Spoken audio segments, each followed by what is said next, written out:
নাটোর ১ আসনে স্বতন্ত্র প্রার্থী, যদিও সেখান থেকে বিএনপিরও প্রার্থী আছে। আপনাকে আমরা যদি বলি নিউজের ভাষায়, বিএনপির বিদ্রোহী প্রার্থী আপনি।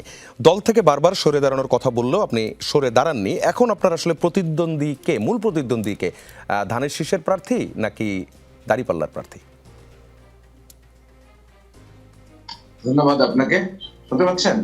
জি, শুনতে পাচ্ছি। প্রথমত হচ্ছে আমি বিদ্রোহী প্রার্থী না, আমি স্বতন্ত্র প্রার্থী। বিদ্রোহী বলে কোনো প্রার্থী থাকে না। হ্যাঁ, এটা বিষয়টা এক্সপ্রেস করার জন্য মনে যাচ্ছি। জি, আপনি স্বতন্ত্র প্রার্থী। হ্যাঁ, আপনার আমি যে কিছু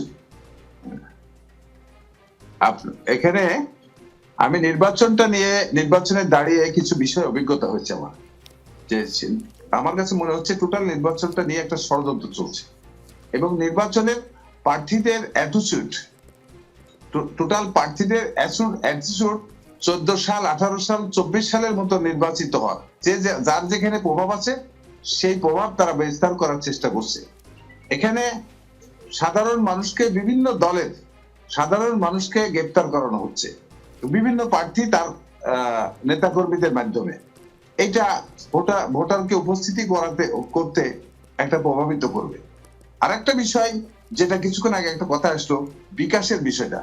অবশ্যই বিকাশের বিষয়টা দৃশ্যমান হয়েছে এবং আমি মনে করি এই নির্বাচনের 7 দিন আগে টোটাল বিকাশ বা রকেট যেটাই হোক, এই টোটাল ব্যবস্থা বন্ধ করে দেওয়া উচিত। কারণ এটা ভোটারদেরকে এইটা প্রভাবিত করার একটা কৌশল ইতিমধ্যে যেই প্রার্থী হোক, যে যার জায়গা থেকে করার চেষ্টা করছে।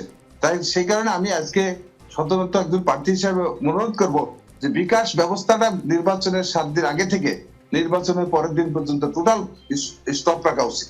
তা এটা, কারণ এটার মাধ্যমে সহজেই মানুষ ভোটকে কেনার একটা টেন্ডেন্সি বিভিন্ন ক্যান্ডিডেটের মধ্যে পরিলক্ষিত হচ্ছে। আরেকটা বিষয় আমার কাছে মনে হয়েছে, ডাকসুর মতো নির্বাচন হওয়ার একটা সম্ভাবনা আছে। কারণ ডাকসুতে যে সূক্ষ্ম যে কারচুপি হয়েছিল, এই নির্বাচনে সেই কারচুপি হওয়ার আশঙ্কা আমি দেখতেছি। কারণ আমার কাছে মনে হচ্ছে যে কোনো প্রার্থী তার সমর্থকদের দিয়ে ব্যালট পেপার নিজেরা ছাপায়া একটার কাছে দুইটা যাবে, যে একটা ব্যালট নিবে আর বাক্সের মধ্যে হয়তো দুইটা ব্যালট পৌঁছে দিবে। কারণ এখানে একটা সুকৌশল হবে যে আওয়ামী লীগের ভোটারদেরকে, হিন্দু ভোটারদেরকে ভোট কেন্দ্রে আসার জন্য বাধা দেওয়ার চেষ্টা করছে। এখন ওই ভোটারগুলো যখন আসবে না, তখন এই ভোটগুলাকে তারা তাদের মতন করে ডবল ভোট দিয়ে এবং সুকৌশলে ডবল ভোট দিয়ে এইটাকে ভোটারের উপস্থিতিটা দেখানো হবে। এটার সাথে আমার কাছে মনে হচ্ছে যে সরকারের বা নির্বাচন কমিশনে যারা জড়িত, তারাও কেউ জড়িত আছে কিনা আমার কাছে মনে হচ্ছে। আচ্ছা, এই যে আপনি এতগুলো কনসার্নের কথা বললেন, এগুলো কি আসলে আপনার ইনটিউশন, আপনার হাঞ্চ, নাকি ভোটের মাঠের বাস্তবতা? একটু এক্সাম্পল দিয়ে বলবেন প্লিজ। ভোটের মাঠের ভোটারদের মধ্যে আতঙ্ক, কারণ আজকে ক্যান্ডিডেটরা ভোটে দাঁড়াইছে, ভোটাররা ভোট কেন্দ্রে আসবে। এখন যদি ভোটাররা যদি আজকে হিন্দু পাড়ায় যায়, যদি বলে যে ভোটার ভোট কেন্দ্রে যাও না, যারা অন্য মতাদর্শের তাদেরকে যখন বলবে যে ভোট কেন্দ্রে যাও না, তাহলে তো বুঝতে হবে যে তাদের মধ্যে কোনো না কোনো ইন্টেনশন আছে।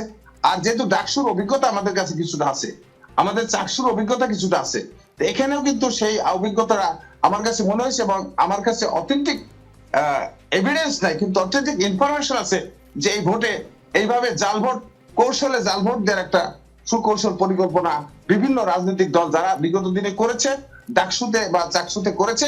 এখানে